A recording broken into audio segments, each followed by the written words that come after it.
Hey friends, you're listening to episode 406 of Better Than Before Breast Cancer with me, Laura Lummer, the breast cancer recovery coach. And gosh, today, it's the funniest thing. Sometimes I'll see something or I'll hear a quote and it just touches me so profoundly that it inspires an entire podcast episode. And that's what happened the other day. I was on a call, and I love it when I'm in the Metabolic Train Institute network and we have our group calls. And Dr. Nasha likes to start off these calls with a quote. So she shares this quote and she says, "If you do not change direction, you may end up where you're heading," by Lao Tzu, he's an ancient, philosopher. And when she said that, I thought, you know what, that's a really powerful quote. And to me, it speaks to the heart of what a lot of us face after, not just after a breast cancer diagnosis, but, I kind of think when we go through a breast cancer diagnosis, we're in survival mode for the most part as we're going through treatment. So this speaks really powerful to me to when we get past our treatments and we're looking at our life and we say, now what? Now what do I want from myself? And we realize that maybe the direction we've been heading in isn't something that serves us. Maybe we've been headed in that direction. Well, not maybe. We've been headed in that direction out of habits, maybe out of necessity, definitely because of conditioned belief systems. But something in us says something about this needs to shift. But how? How do we change direction in any part of our life? That's the really hard part, especially when we carry this emotional weight of trauma, whatever that trauma is, not just breast cancer, but even before that. Then we have the fatigue of the treatment that we've been through and the fear, and then the pressure of all the shoulds and all the need tos from what we hear outside of us to what we tell ourselves. So things we tell ourselves, I should eat better. I need to exercise more. I want to feel like myself again. I hate my job. I want to change my relationship, like change it up and make it better and improve relationships with different people. But then when we go to try to take consistent action on those thoughts, it can feel overwhelming and almost insurmountable. Like a lot of resistance comes up from our own brain and from people around us. And that resistance is very real and very common. Much more common, I bet, than you think. And I know just from my own journey of coaching people for what's been the last 8 years, that it's opened my eyes so much to things that I thought were isolated to just me, right? This is the way I think, or what's wrong with me, or why do I think like this, or why can't I do this? And wow, that self-judgment is completely gone because I've coached so many people that I now look at resistance when it comes up in my brain and I say, okay, this is normal. Everybody goes through this. This is how the human brain works. But this part of me, my consciousness, is aware of it and observing it and making the conscious decision to create something else. Because even though my brain is resisting, and even though my brain is conditioned and neurologically wired to think one way, my consciousness is saying, no, I want something else. And this reminds me of another quote by Lawrence LaShawn, who was also a very prolific writer and self-help kind of guru, even from the 1970s. And he wrote some great books on overcoming our thoughts and on healing, especially with respect to cancer. And one of the things that he said is that getting cancer can become the beginning of living. And the search for one's own being, the discovery of the life one needs to live, can be one of the strongest weapons against disease. I think that's a pretty cool statement. And yet, it's tough, right? Becoming aware of, discovering how we want to live, and then following through with the behavior change that is required is challenging because we're rewiring our brain. And, most of us get cancer later in life. It's getting earlier and earlier, which is horribly unfortunate and tragic. But most of us are in the late 40s, the mid 50s. It used to be the late 50s. So we've been conditioned to think one way for a really long time. And we've been conditioned to think that if we want to change from what the general thought is, then maybe something's wrong with us. Or maybe we're the ones being selfish, or who knows, whatever our story is, that it's not right to want more or want different or anything. Whatever your story is, there's a million of them out there. So I want to talk today about the very real challenge of making and sustaining behavior change.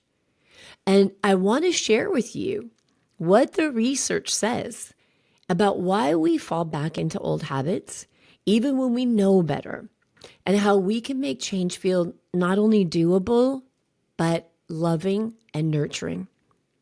Now, I remember after my first diagnosis and I finished treatment, during treatment, I didn't know all the things that I know now. So during treatment, I did only what my oncologist told me. And a lot of things that they told me were just, don't take any supplements, don't take any antioxidants, don't do anything herbal. And I was very afraid, so I didn't know anything different at that time. And so it was after I completed treatment that I became very diligent about eating what I thought were the perfect foods, getting in the right supplements, focusing on detox, and just being very, very diligent about doing, and we hear this so many times, quote unquote, all the things, doing all the things. But as months passed and years passed and treatment ended and life moved on and I created new things, and my life took a different direction, we start to feel safe, right? And I realized that initial motivation really came from fear. And then you start to feel safe. And even though I always cared very deeply about my health, and there were still a lot of things I didn't know yet, life just kept happening. And so as life happens and you don't get sick again, slowly your brain kind of says, you can get away with this and you can get away with that. And you can start slipping back into old habits. And as I said, there's research that backs this up. So there was a study published in Cancer Medicine, and it found that while many survivors reported changing their diets after their diagnosis, far fewer of them were able to maintain those changes long term. And only 32% of survivors that were included in this study increased their physical activity after diagnosis, even though over half reported they had intentions to do so. Then there was another review in the British Journal of Cancer, and this review pointed out that there was little evidence that a cancer diagnosis alone motivates long-term health protective behavior change, and support for implementing and maintaining these behaviors is critical. So I think that's an important study to point out because so often people shame themselves because they think, I should want to change. I got this diagnosis and I should want to change. And then they feel really bad and guilty and judge themselves for that. So I wanted to share that because that isn't always enough motivation to change, just a diagnosis, right? We've got to look at our behavior patterns. In fact, I think more often than not, I see people who get a diagnosis and their thoughts the first thing they go to is, I shouldn't have to do more. I'm already going through enough. And they look at often behavior change as discipline or restriction and don't want to have anything to do with it. Okay. So there's the one side where we can be very focused and want to change, and then time goes by and we slip back. And then there's also another side to behavior change, which is instead of resisting, people swing to the other extreme and try to overhaul everything at once. And this behavior change is the kind that is not driven by inspiration or motivation or purpose, but it's driven by fear. And so while it might feel productive at first, it's a kind of an all or nothing behavior and an all or nothing thinking. And it actually creates more stress and not less. And I see this a lot. People want the perfect meal plan, rigid schedules, rigid supplement schedules, intense detox regimens, just because they've heard it reduces cancer and they're not really thinking about what it does for them. And they do all these things because they're afraid and they want to stay safe. But it is the stress and the fear. It's kind of like being dangled over a hot pool of lava and saying, how can I get this rope stronger so I don't fall in, right? And so when we pile on that kind of pressure to be perfect, we actually create the very environment that we're trying to avoid. In fact, there was a study published in Psycho-Oncology, and it found that higher levels of cancer-related fear were associated with maladaptive coping strategies, including extreme health behaviors that led to increased emotional distress. Really important stuff.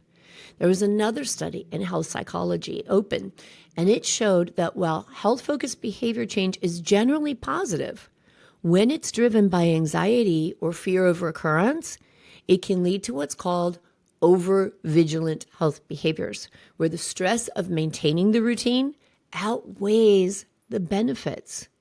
So yes, change is powerful, but not when it comes at the cost of your peace.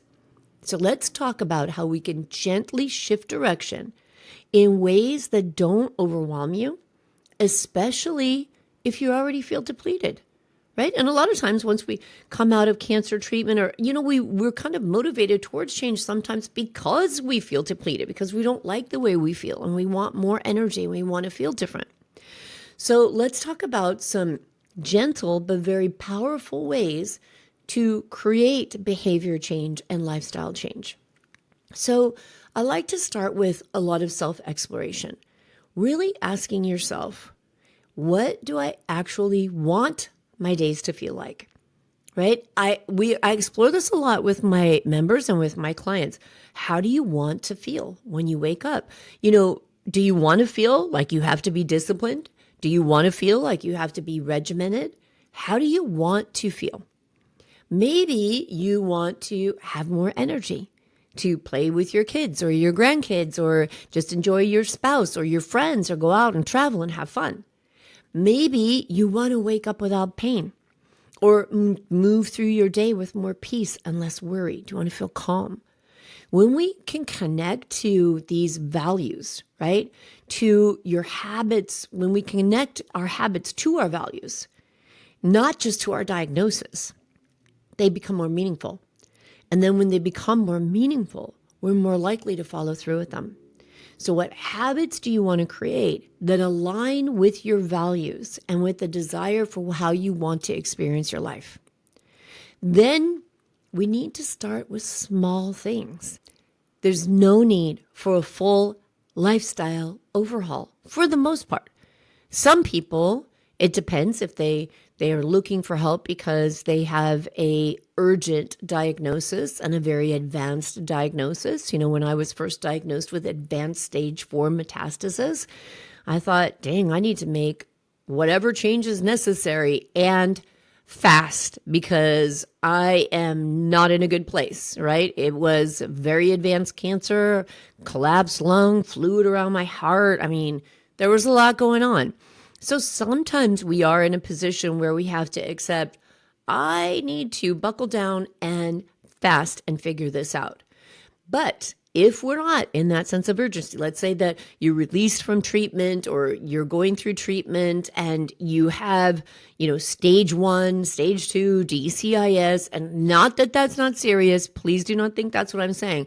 But I'm saying those are not as urgent diagnosis as a widespread metastatic because that's what will kill you, right? We have a lot more time to invest in healing if the diagnosis isn't so advanced that it's actually at a terminal stage. So when we're in that situation, it's easier for us and highly recommended to start with one step. So you finish treatment, they're like, hey, you're cancer-free. Let's start looking at what you can handle, right? There was a study that looked at survivors' exercise behaviors, and it found that consistency came more from daily routines and self-identified goals than external pressure. So think things like, I want to walk around the block every morning. rather than I got to get to the gym 5 days a week. Because maybe that walk helps you connect to nature, gives you joy, and it works with your schedule. So you're not stressed out because maybe you can walk each morning. Maybe you can do it 3 mornings a week. Okay. And then we need to build support into your life. So you decide on these little changes that align with your values, that are doable for you and work with your lifestyle. And then we've got to find support. Because remember, we've been conditioned for a long time to think and act one way. So if you haven't already established these healthy behavior patterns, we need to put in a lot of constant supportive input from people around us, from information, from podcasts, from books, social support, lots of positive input. That's what's going to help us to sustain these behaviors. So there was some research done at the International Journal of Behavior, Nutrition, and Physical Activity. And they found that social support was a key factor in sustained behavior change. And so invite a friend to go for walks.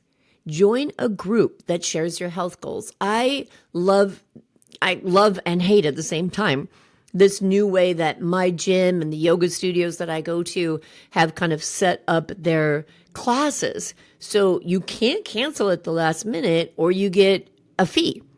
And no one wants to pay a $10 or $15 fee for something they're not showing up for.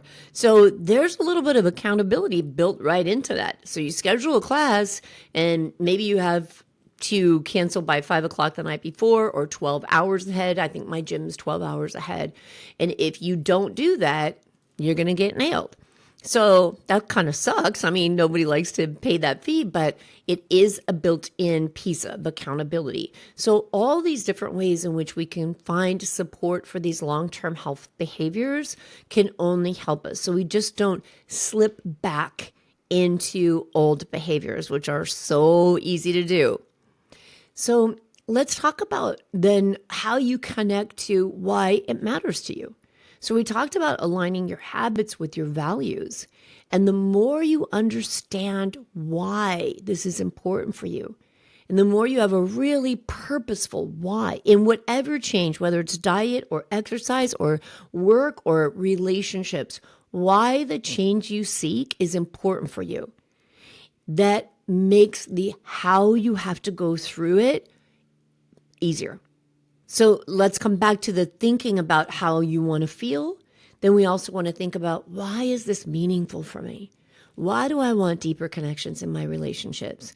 Why do I need to let go of people who are not supportive in my world?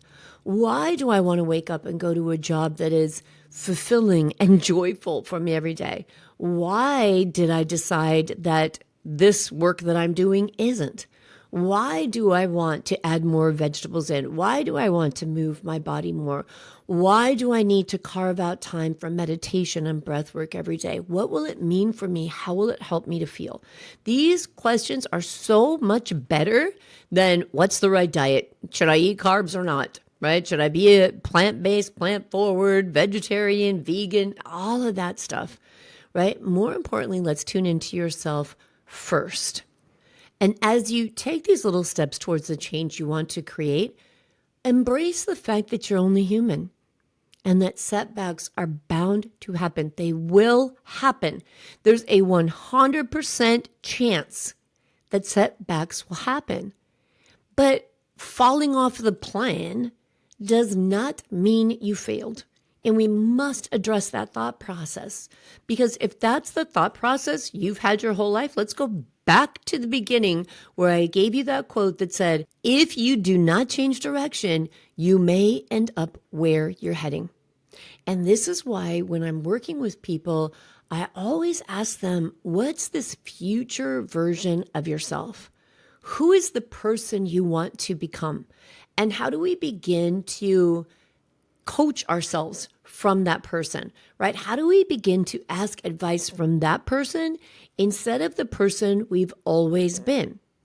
Because if we keep going back to thinking the way we've always thought, then we're going to keep ending up right where we're at. All right? So it's really important that we don't tell ourselves things that are very unrealistic, like I'm an all or nothing person, so I can't do that. I'm a perfectionist, so I just don't start if I can't finish it all, right? And I like to offer this thought too. If you're an all or nothing person, or you want to call yourself a perfectionist, both concepts of which are non-existent, right? So first of all, let's question, why am I even allowing that thought? That's such bullshit. No one's perfect. There's no such thing as perfection. It's literally a false idea that your brain is throwing out there. Do you want to buy into it?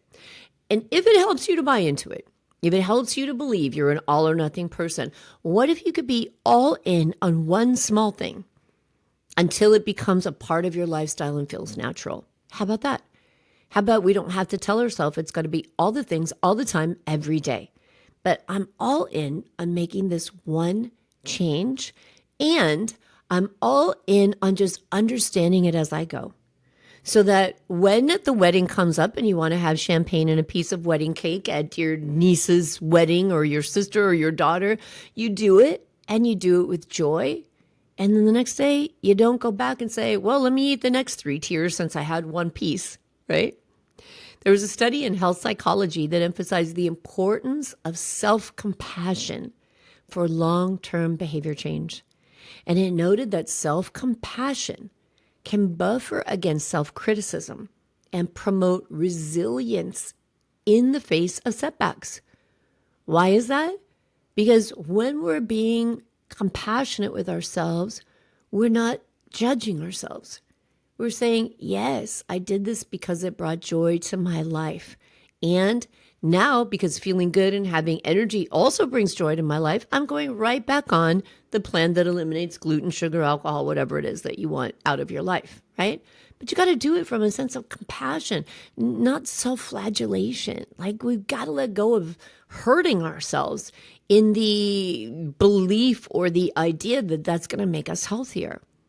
So let's just take a moment right now and think one small habit that you'd like to commit to this week. It's like something great that you want to adopt for yourself, like saying what you think when you think it, right? Adding in another cup of veggies, going for a 30-minute walk 3 times a week. What's just one thing?